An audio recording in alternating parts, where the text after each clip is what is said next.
नमस्कार, बेस्ट ज्ञान चैनल पर आप सबका स्वागत है। रोज की तरह आज के इस वीडियो में हम देखेंगे मध्य प्रदेश और देश की अब तक की दिन भर की बड़ी खबरों का सारांश। वीडियो में दी गई जानकारी आपको उपयोगी लगे तो प्लीज़ लाइक जरूर कर दीजिए और इस चैनल पर नए हो तो चैनल को सब्सक्राइब कर लीजिए। विधानसभा चुनाव के बाद में लोकसभा चुनाव के कुछ ही महीने बाकी है। ऐसे में शिवराज सिंह चौहान ने जो वादे किए थे उनको अब पूरा करने की जिम्मेदारी है नए मुख्यमंत्री डॉक्टर मोहन यादव के पास। और नए मुख्यमंत्री डॉक्टर मोहन यादव ने भरोसा दिलाया है कि मोदी जी की हर गारंटी पूरी होने की गारंटी मैं देता हूं। संकल्प पत्र 2023 की घोषणा का प्रभावी क्रियान्वयन होगा। मुख्यमंत्री ने कहा कि मुख्य सचिव के द्वारा की जाएगी क्रियान्वयन की मॉनिटरिंग। अलग से इसके लिए एक पोर्टल भी बनेगा। इस पोर्टल पर क्रियान्वयन की ऑनलाइन फीडिंग, मॉनिटरिंग और रिपोर्टिंग की व्यवस्था होगी। कौन कौन सी घोषणाएं हैं आगे बताएंगे, उससे पहले देख लेते हैं प्रदेश की अन्य बड़ी खबरें। कांग्रेस ने श्री जीतू पटवारी को मध्य प्रदेश कांग्रेस कमेटी का अध्यक्ष बनाया है। वहीं श्री उमंग सिंगार को कांग्रेस विधायक दल का नेता बनाया गया है, जबकि श्री हेमंत कटारे को उपनेता मनोनीत किया है। विधानसभा चुनाव में खराब प्रदर्शन के चलते पूर्व नेता प्रतिपक्ष और पूर्व अध्यक्ष कमलनाथ की छुट्टी कर दी गई है। अब कमलनाथ को केंद्र में बड़ी जिम्मेदारी दी जा सकती है। राव विधानसभा चुनाव से हार के बावजूद इनकी सक्रियता के चलते जीतू पटवारी को मध्य प्रदेश कांग्रेस कमेटी का नया अध्यक्ष बनाया गया है। नेता प्रतिपक्ष उमंग सिंगार का नाम आपकी प्रतियोगी परीक्षाओं के लिए महत्वपूर्ण है। परीक्षाओं में प्रश्न पूछा जाता है मध्य प्रदेश विधानसभा के वर्तमान नेता प्रतिपक्ष कौन है। आपका आंसर होगा श्री उमंग सिंगार। वही उपनेता प्रतिपक्ष है हेमंत कटारे। ब्यावरा मंडी के ताज़ा मंडी भाव आपको बता देते हैं। 16 दिसंबर को गेहूं का भाव यहां पर रहा 2340 से 2535 रुपये। औसत भाव 2435 रुपये प्रति क्विंटल। चना का भाव रहा 5000 से 5240 रुपये। औसत भाव 5120 रुपये प्रति क्विंटल।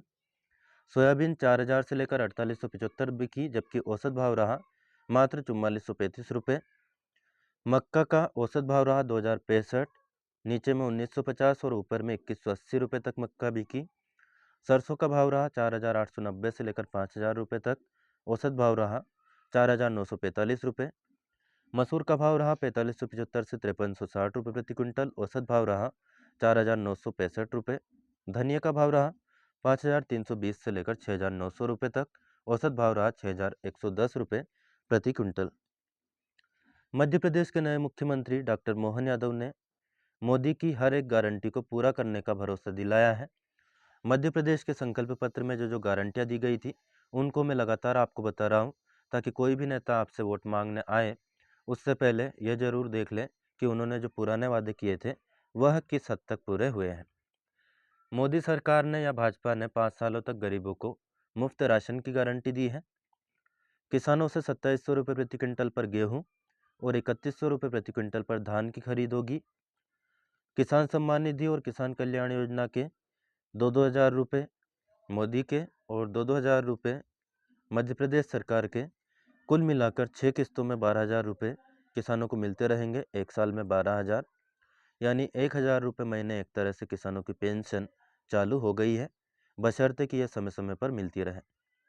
मध्य प्रदेश का कोई भी परिवार बेघर नहीं होगा। 2 योजनाएं इसके लिए हैं, प्रधानमंत्री आवास योजना और नई योजना जिसका नाम रखा गया है मुख्यमंत्री जन आवास योजना। इसको शुरू किया जाएगा। लाडली बहनों को आर्थिक सहायता के रूप में 1250 रुपये और पक्का मकान साथ ही में मिलेगा। प्रत्येक परिवार में कम से कम एक रोजगार या फिर स्वरोजगार के अवसर सृजित करने की बात कही गई है। 15 लाख ग्रामीण महिलाओं को कौशल प्रशिक्षण के द्वारा लखपति बनाएंगे। लाडली लक्ष्मियों को जन्म से 21 वर्ष तक कुल मिलाकर 2 लाख रुपए देंगे। गरीब परिवार की छात्राओं को केजी से पीजी तक मुफ्त शिक्षा। जनजातीय समुदाय के सशक्तिकरण के लिए 3 लाख करोड़ रुपए। तेंदुपत्ता संग्रहण दर 4000 रुपये प्रति बोरा ऑलरेडी कर दी गई है। एसटी ब्लॉक में एकलव्य विद्यालय और एसटी बहुल जिलों में मेडिकल कॉलेज खुलेंगे। गरीब परिवार के सभी छात्रों को 12वीं कक्षा तक मुफ्त शिक्षा मिलेगी। सरकारी स्कूल में मिड डे मील के साथ मिलेगा पौष्टिक नाश्ता। आईआईटी और एम्स के तर्ज पर खुलेगा Madhya Pradesh institute of technology और मेडिकल साइंस। 13 सांस्कृतिक लोकों का भव्य निर्माण होगा। 6 नए एक्सप्रेसवे का निर्माण होगा। 80 रेलवे स्टेशनों का आधुनिकीकरण होगा। वंदे metro, Vande Bharat sleeper train और रीवा सिंगरौली और शहडोल में बनेंगे हवाई अड्डे। 20,000 करोड़ रुपए के निवेश का वादा किया गया है।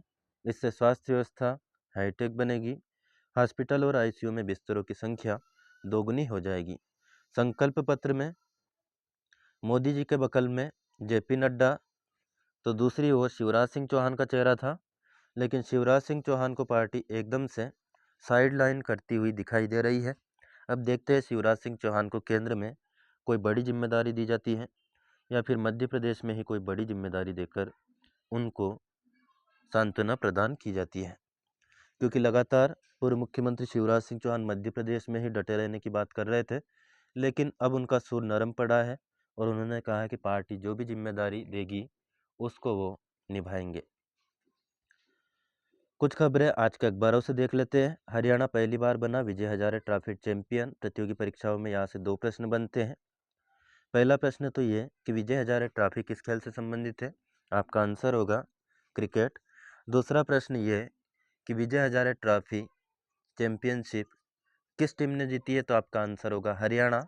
दूसरे नंबर पर रही है राजस्थान। राजस्थान को हरियाणा ने 30 रन से हराया था।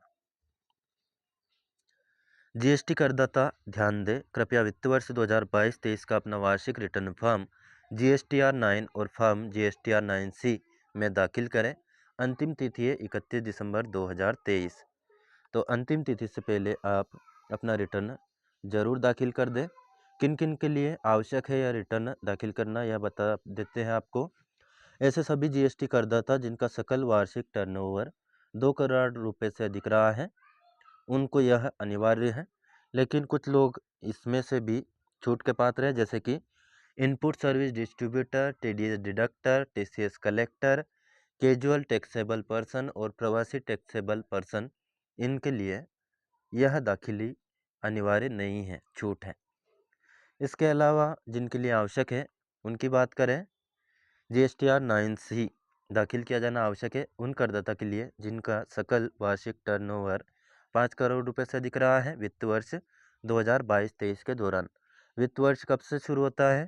1 अप्रैल 2022 से शुरू हुआ है और 31 मार्च 2023 को समाप्त हो गया है। तो उस दौरान जो आपकी इनकम या फिर टर्नओवर है उन पर यह आपको देना है। GSTR 9 में वार्षिक रिटर्न के साथ फॉर्म GSTR 9C में भी स्वप्रमाणित रिकन्सिलिएशन स्टेटमेंट दाखिल किया जाना आवश्यक है 5 करोड़ से अधिक टर्नओवर वाले व्यक्तियों के लिए या संस्थाओं के लिए। आगे बढ़ते हैं। नई टीम, नए कोच, नए जोश के साथ फहराया तिरंगा। शनिवार को भारतीय महिला टीम ने इतिहास रचा है। 4 दिवसीय टेस्ट भारत ने सिर्फ 3 दिन में ही रिकॉर्ड अंतर से जीत लिया। भारत ने इंग्लैंड को सीरीज के एकमात्र टेस्ट में 347 रन से शिकस्त देकर ट्रॉफी अपने नाम की। यह महिला टेस्ट इतिहास में सबसे बड़ी जीत है। यहाँ से भी एक प्रश्न आपकी प्रतियोगी परीक्षाओं में बन सकता है कि हाल ही में भारत ने किस टीम के खिलाफ अपनी महिला टेस्ट इतिहास में सबसे बड़ी जीत दर्ज की? तो इंग्लैंड के खिलाफ। और किस टीम ने यह इतिहास अपने नाम किया है? तो भारत ने अपने नाम किया है। अच्छी बात यहाँ पर यह भी है कि भारतीय टीम इंग्लैंड से साल 1995 के बाद कोई भी टेस्ट नहीं हारी है, जबकि इस दौरान उसे 3 बार हरा जरूर चुकी है भारतीय टीम। 7 सेशन में ही खत्म हो गया एकमात्र टेस्ट। 3 खिलाड़ियों ने इसी मुकाबले से टेस्ट डेब्यू किया था, रेणुका, जेमिमा और शुभा। जीत का जो अनमोल मंत्र रहा वो ये रहा कि खुलकर खेलो, फिटनेस और फील्डिंग पर विशेष ध्यान टीम ने दिया था। मध्य प्रदेश का मौसम एक बार फिर बदल सकता है। 22 तारीख से बूंदाबांदी के आसार हैं। राजस्थान के उत्तर पश्चिमी हिस्से में चक्रवाती हवा का घेरा बना हुआ है। 25 तारीख से फिर से कोहरा छाने लगेगा। मौसम वैज्ञानिक ने बताया कि जम्मू कश्मीर, लद्दाख के पास वेस्टर्न डिस्टर्बेंस मौजूद है। यह भी हमारे यहाँ के मौसम को प्रभावित कर रहा है। अगले 1 या 2 दिन तक ऐसा ही मौसम बने रहने की संभावना है।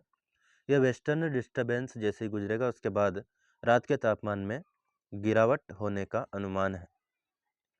राजस्थान के उत्तर पश्चिमी हिस्से में बने चक्रवाती हवा के घेरे का असर होने से शनिवार को यह मौसम बदला है।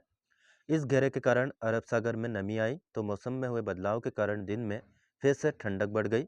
घना कुआसा छाने के कारण विजिबिलिटी कम रही। बादल भी काफ़ी नीचे 600 मीटर ऊंचाई पर आ गए थे। शिवराज सिंह चौहान की बात कर लेते हैं। लाडली बहना से लखपति बहना अभियान चलाऊंगा, यह बात कही है शिवराज सिंह चौहान ने। सीहोर से सत्ता से विदाई के बाद पूर्व मुख्यमंत्री शिवराज सिंह चौहान शनिवार को पहली बार सीहोर पहुंचे। यहाँ विकसित भारत संकल्प यात्रा कार्यक्रम का शुभारंभ किया। इसके बाद गणेश मंदिर पहुंचे तो महिलाओं ने उनको घेर लिया। इस दौरान शिवराज सिंह चौहान ने कहा कि मैं महिलाओं के लिए संगठन बनाऊंगा और उसका संरक्षक मैं रहूंगा। इस दौरान महिलाओं ने उनसे कहा कि आप हमें छोड़कर चले गए। इस पर उन्होंने कहा कि मैं कहीं नहीं गया हूं, मेरे घर के दरवाजे आपके लिए हमेशा खुले हैं। मीडिया से चर्चा में शिवराज ने कहा, बहनों की जिंदगी बेहतर बनाने के लिए मैं लाडली बहना से लखपति बहना अभियान चलाऊंगा। दिल्ली जाने के सवाल पर उन्होंने कहा कि इसके बारे में फैसला पार्टी करेगी, उन्हें जो भी कार्य या जिम्मेदारी देगी वह उसका पालन करेगी। राजगढ़ जिले के छापियाड़ा में आज से शुरू होगी संत देवकीनंदन ठाकुर की कथा। नए सीएम का चयन होने के बाद में अब मंत्रिमंडल विस्तार की बातें लगातार चल रही है। मुख्यमंत्री मोहन यादव और राजस्थान के मुख्यमंत्री भजनलाल शर्मा दोनों ही आज दिल्ली प्रवास पर रहेंगे। छत्तीसगढ़ के मुख्यमंत्री विष्णुदेव साई ऑलरेडी दिल्ली जा चुका है।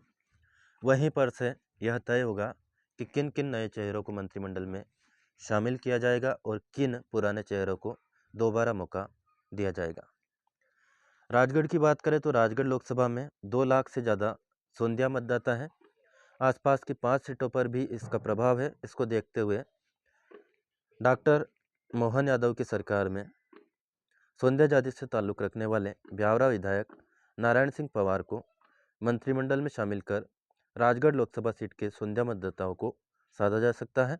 पवार मालवा क्षेत्र में निवास करने वाली सोंधिया समाज के 20 वर्ष तक प्रदेश अध्यक्ष रहे हैं। वह वर्तमान में राष्ट्रीय उपाध्यक्ष है। सोंधिया समाज राजगढ़ लोकसभा के अलावा मंदसौर, उज्जैन, शाजापुर और झालावाड़ लोकसभा सीट पर भी निर्णायक भूमिका में है। इसके अलावा आपको बता दें, आसपास की 12 विधानसभा सीटों पर भी सोंधिया समाज का प्रभाव रहता है। इनमें 10 सीटें भाजपा ने जीती हैं। अब राजगढ़ के साथ ही शाजापुर, देवास, उज्जैन, मंदसौर, रतलाम और झालावाड़ लोकसभा सीटों पर सोंधिया समाज को साधने के लिए पवार को मंत्रिमंडल में स्थान दे सकता है। 5 राज्यों में यात्रा शुरू। मोदी बोले 9 साल में 4 करोड़ घर बने। विकसित भारत संकल्प यात्रा में एग्री ड्रोन, किसान दवा छिड़काव करा सकेंगे। तो संकल्प यात्रा की वैन के साथ ही एग्री ड्रोन को भी प्रदर्शित किया जाएगा। इसमें बताया जाएगा कि किसानों के हिसाब से इसे तैयार कराया गया है। इसमें समय की बचत होगी। ड्रोन के इस्तेमाल से खेतों में खाद या दवा का छिड़काव हो सकता है। 1 एकड़ में 15 मिनट में यह काम कर लेगा। ड्रोन का अनुमानित मूल्य लगभग 5 से 10 लाख रुपए के बीच में है। स्वसहायता समूहों को लोन के माध्यम से भी ड्रोन प्रदान किए जाएंगे। मध्य प्रदेश के मौसम की पिछले 24 घंटे की स्थिति की हम बात करें तो प्रदेश में सर्वाधिक तापमान 29.1 डिग्री सेल्सियस खंडवा में दर्ज किया गया और न्यूनतम तापमान 7.2 डिग्री सेल्सियस उमरिया में दर्ज किया गया। 17 दिसंबर की सुबह तक आगामी 24 घंटे के दौरान प्रदेश के सभी जिलों में मौसम शुष्क रहेगा। सुबह के समय ग्वालियर, दतिया, छतरपुर, टीकमगढ़ और निवाड़ी जिलों में हल्का कोहरा छा सकता है। आगामी 2 दिनों के दौरान उत्तरी मध्य प्रदेश में धीरे धीरे न्यूनतम तापमान में 2 से 3 डिग्री सेल्सियस की गिरावट आने की संभावना है। भोपाल और उसके आसपास के इलाकों में मौसम साफ रहेगा। सुबह के समय धुंध छा सकती है। 10 से 12 किलोमीटर प्रति घंटा की औसत रफ्तार से हवा चलने का अनुमान है। अधिकतम तापमान 26 डिग्री जबकि न्यूनतम 11 डिग्री सेल्सियस के आसपास रह सकता है। 14 दिसंबर को ब्यावरा मंडी में जो मंडी भाव रहे वह आप स्क्रीन पर देख सकते हैं। 30 तक इंदौर नहीं जाएगी कोटा इंदौर ट्रेन और बहुत सारी ट्रेनों के रूट डाइवर्ट रहेंगे। वीडियो को रोक कर पे या फिर स्क्रीनशॉट लेकर के आप यह खबर विस्तार से देख सकते हैं। फिलहाल इस वीडियो को करेंगे यहीं पर समाप्त। तो वीडियो में दी गई जानकारी आपको उपयोगी लगे तो प्लीज़ लाइक ज़रूर कर दें। अन्य जो भी दोस्त आपसे फेसबुक, व्हाट्सएप या टेलीग्राम ग्रुप के जरिए जुड़े हो उनको भी शेयर करें। कोई प्रश्न या सुझाव आपका हो कमेंट करके पूछिए, आप बता सकते हैं। इस चैनल पर नए हो तो चैनल को सब्सक्राइब करना बिल्कुल न भूलें, एकदम मुफ्त है। कोई नया पैसा आपकी जेब से नहीं जाएगा, निश्चिंत रहें। धन्यवाद। जय जवान, जय किसान, जय